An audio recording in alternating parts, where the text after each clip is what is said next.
Hello viewers, আমি jasmine. এই মুহূর্তে আপনারা সবাই কানেক্টেড আছেন জেসমিনস বেবি কেয়ার টক ইউটিউব চ্যানেলটির সাথে। চলুন আজকের ইন্টারেস্টিং ভিডিওটি শুরু করা যাক। আপনার সন্তান কি পড়াশোনায় পিছিয়ে পড়ছে? আপনি কি চিন্তিত যে বড় হয়ে সে লাইফে কিছু করতে পারবে কিনা?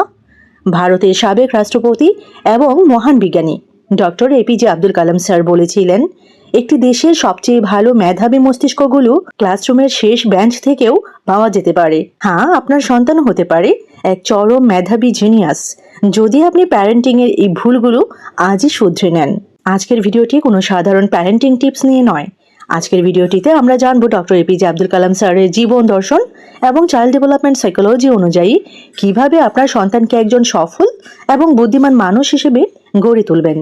ভিডিওর 3 নম্বর পয়েন্টটি এতটাই গুরুত্বপূর্ণ যে ওটা মিস করলে আপনার পুরো আফসোস করতে হবে। তাই 1 সেকেন্ডও স্কিপ না করে শেষ পর্যন্ত দেখতে থাকুন, শুনতে থাকুন।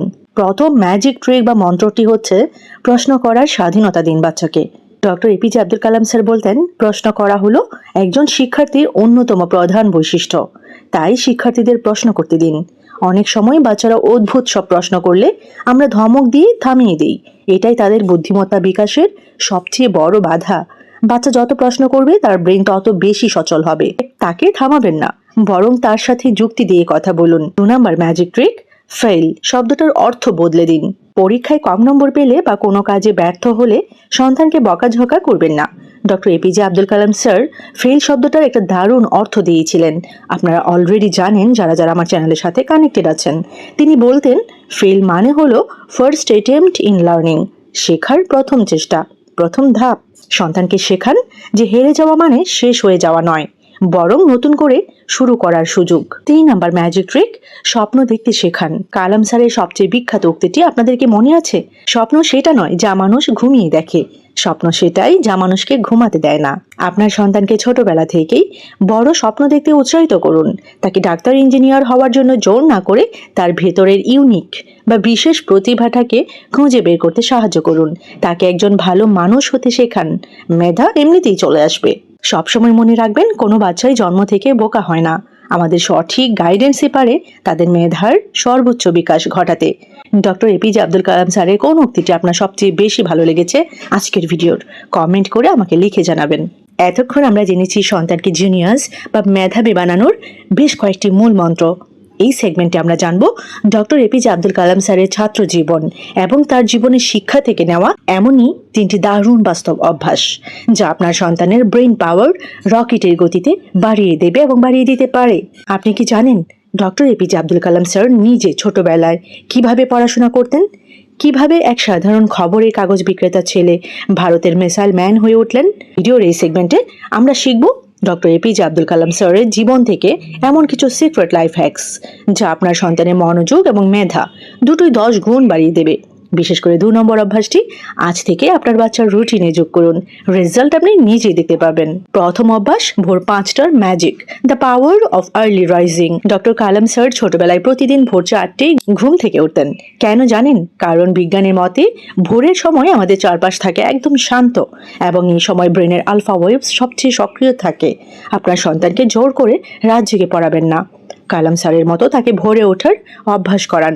সকালে মাত্র 1 ঘন্টার পড়া রাতে 3 ঘন্টার পড়ার চেয়েও বেশি কার্যকরী হয়। 2 নম্বর অভ্যাস, ভিজুয়ালাইজেশন বা কল্পনার চোখ। কালাম স্যার বলতেন, জ্ঞান ছাড়া চিন্তা ভাবনা কোনো কাজের নয়, আর চিন্তা ভাবনা ছাড়া জ্ঞান বিপজ্জনক। আপনার সন্তানকে শুধু মুখস্থ বিদ্যা শেখাবেন না, সে বইয়ে যা পড়ছে তা তাকে চোখ বন্ধ করে কল্পনা করতে বলুন। যদি সে বিজ্ঞানের কোনো চ্যাপ্টার পড়ে, তাকে বলুন সেটা মনে মনে একটা সিনেমার মতো দেখতে, একটা নাটকের মতো দেখতে। এই ভিজুয়ালাইজেশনের অভ্যাস বাচ্চাকে সাধারণ থেকে জিনিয়াস বানিয়ে তোলে। Last but not the least, 3 নম্বর অভ্যাস, প্রতিকূলতার সাথে লড়াই করার সাহস, problem solving attitude. Kalam sir ছোটবেলায় অভাবের কারণে খবরের কাগজ বিক্রি করতেন, কিন্তু কখনো বাহানা বা এক্সকিউজ দেননি। আজকের দিনে বাচ্চারা একটু কঠিন অঙ্ক বা পড়া দেখলেই হাল ছেড়ে দেয়। মা বাবা হিসেবে আপনার কাজ হলো তার কাজটা করে দেওয়া নয়, বরং তাকে সাহস দেওয়া। তাকে বলুন, তুমি পারবে, আরেকবার চেষ্টা করো। এই যে কখনো হাল না ছাড়ার মানসিকতাই সন্তানকে ভবিষ্যতে লিডার বানাবে। লিডার বানাতে অনেকটুকুই সহায়তা করে। ডক্টর কালাম স্যার বলতেন, আমরা সবাই সমান প্রতিভা নিয়ে জন্মাই না, কিন্তু আমাদের সবার কাছেই নিজের প্রতিভাকে বিকশিত করার সমান সুযোগ থাকে। আপনার সন্তানকে সেই সুযোগটি করে দিন আপনি। এই 3টি অভ্যাসের মধ্যে কোনটি আপনি আপনার সন্তানের মধ্যে দেখতে চান? কমেন্টের নাম্বার লিখে, মানে 1, 2 নাকি 3 লিখে জানান।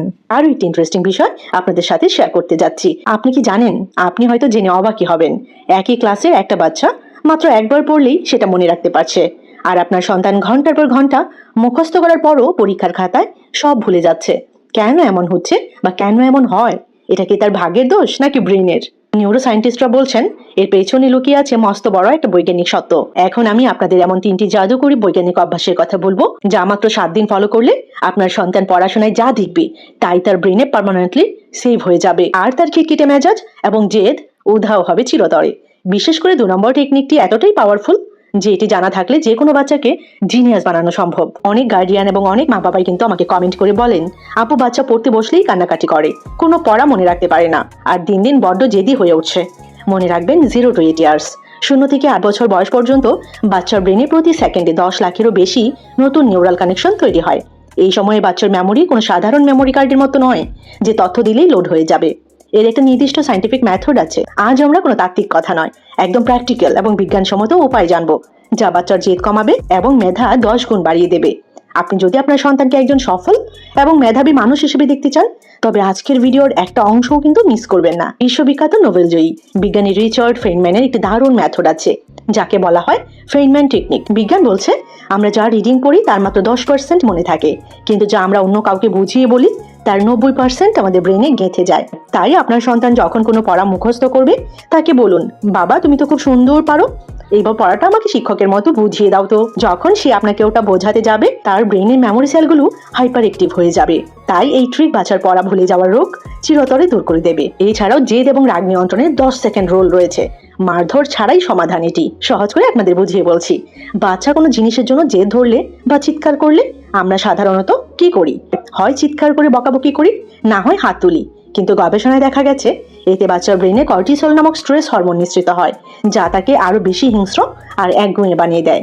আমেরিকান পেডিয়াট্রিক অ্যাসোসিয়েশনের মতে, বাচ্চা যখন প্রচন্ড জেদ করবে, তখন প্রথম 10 সেকেন্ড আপনি একদম চুপ থাকুন এবং গভীর শ্বাস নিন।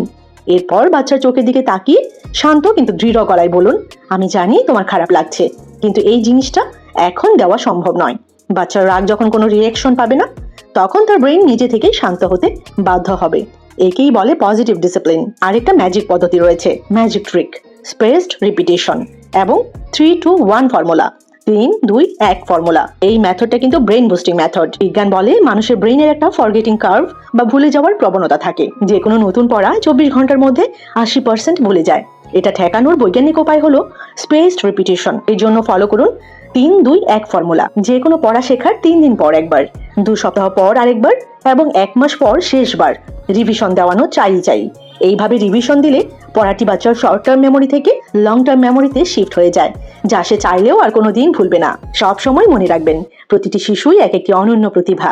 তাকে সঠিক পদ্ধতিতে পরিচর্যা করার দায়িত্ব কিন্তু আমাদেরই। আজকের বলা এই 3টি অভ্যাসের মধ্যে কোনটি আপনি আজ থেকে আপনার সন্তানের উপর ট্রাই করছেন, তা আমাকে কমেন্ট করে ঝটপট জানিয়ে দিন। 7টি প্যারেন্টিং হ্যাবিট যা আমরা ভালোবেসে করি, কিন্তু বাস্তবে তা বাচ্চার ইমোশনাল ইন্টেলিজেন্স কমিয়ে দিচ্ছে। 5 নম্বর ভুলটি আমরা প্রায় প্রতিটা বাঙালি বাবা মা প্রতিদিনই করছি।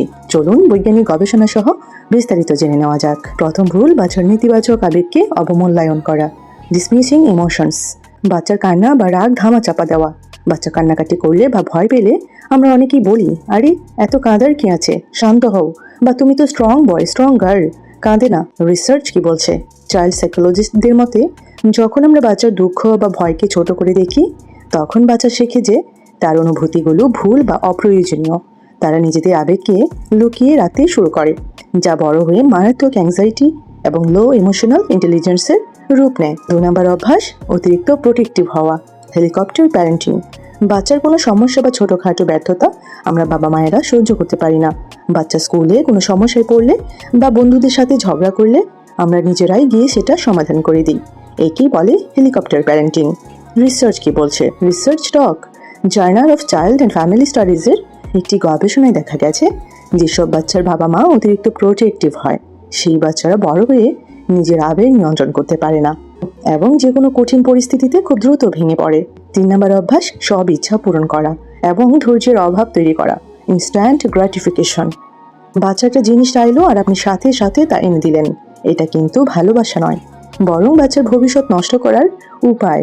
এর ফলে বাচ্চার মধ্যে ধৈর্য বা ডিলে অফ গ্রেটিফিকেশনের ক্ষমতা তৈরি হয় না। রিসার্চ কি বলছে এই বিষয়ে? বিখ্যাত মার্শম্যালো এক্সপেরিমেন্ট প্রমাণ করেছে যেসব শিশু ছোটবেলায় নিজের লোভ বা আবেগকে নিয়ন্ত্রণ করতে শিখেছে, বড় হয়ে তারাই সবচেয়ে বেশি সফল এবং মানসিকভাবে শক্তিশালী হয়েছে। 4 নম্বর ভুল, ভুল উপায়ে বাচ্চার প্রশংসা করা। Praising the result, not the effort. আমরা সব সময় বলি, বাহ তুমি তো পরীক্ষায় ফার্স্ট হয়েছ, তুমি জিনিয়াস। এই প্রশংসাটা কিন্তু বাচ্চার মনে এক ধরনের ভয় তৈরি করে। সে মনে করে আমি যদি কখনো ফার্স্ট না হতে পারি তবে বাবা মা আমাকে ভালোবাসবে না। রিসার্চ কি বলছে? স্ট্যানফোর্ড ইউনিভার্সিটির প্রফেশনাল ক্যারল ডেকের গ্রোথ মাইন্ডসেট গবেষণা বলে, বাচ্চার মেধার প্রশংসা না করে তার চেষ্টা বা পরিশ্রমের প্রশংসা করুন।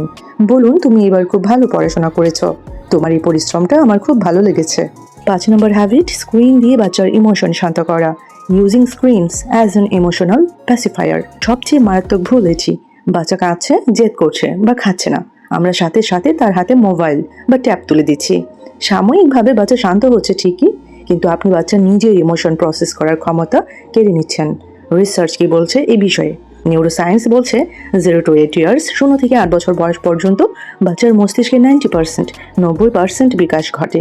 এই সময় ইমোশনাল স্ট্রেস মোবাইল দিয়ে শান্ত করলে বাচ্চার মস্তিষ্ক রাগ বা দুঃখ নিজে নিজে নিয়ন্ত্রণ করতে শেখে না। বড় হয়ে এরা চরম অধৈর্য এবং খিটখিটে স্বভাবের হয়। 6 নম্বর হ্যাবিট, নিজেদের ইমোশনাল বিস্ফোরণ বা রাগ।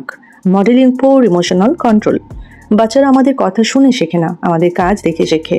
আমরা নিজেরা যখন রেগে গিয়ে চিৎকার করি, জিনিসপত্র ভাঙচুর করি বা পার্টনারের সাথে খারাপ ব্যবহার করি, বাচ্চা অবচেতনভাবে সেটাকে ইমোশন প্রকাশের সঠিক উপায় হিসেবে ধরে নেয়। বিজ্ঞান বলে সুস্থ ইমোশনাল ইন্টেলিজেন্সের জন্য আগে বাবা মাকে নিজের রাগের উপর নিয়ন্ত্রণ আনতে হবে। 7 নম্বর উপায়, বাচ্চার উপর নিজের স্বপ্ন বা ইচ্ছে চাপিয়ে দেওয়া। Conditional love and high expectations. অনেক সময় আমরা বাচ্চাকে বলি, তুমি যদি এটা না করো তবে আমি তোমার সাথে কথা বলবো না, বা তোমাকে ডাক্তার বা ইঞ্জিনিয়ার হতেই হবে। একে বলা হয় কন্ডিশনাল লাভ বা শর্তযুক্ত ভালোবাসা। বাচ্চা যখন বোঝে যে সে নিজে যা তার জন্য সে ভালোবাসা পাচ্ছে না, বরং তার পারফরম্যান্সের জন্য পাচ্ছে, তখন তার আত্মবিশ্বাস এবং ইকিউ দুটোই শূন্যে নেমে যায়, জিরোতে নেমে যায়। ফাইনালি আমি আপনাদের উদ্দেশ্যে বলবো, প্যারেন্টিং কোনো সহজ কাজ নয়, আর আমরা কেউই পারফেক্ট নই, কিন্তু একটু সচেতন হলেই আমরা এই ভুলগুলো এড়িয়ে চলতে পারি।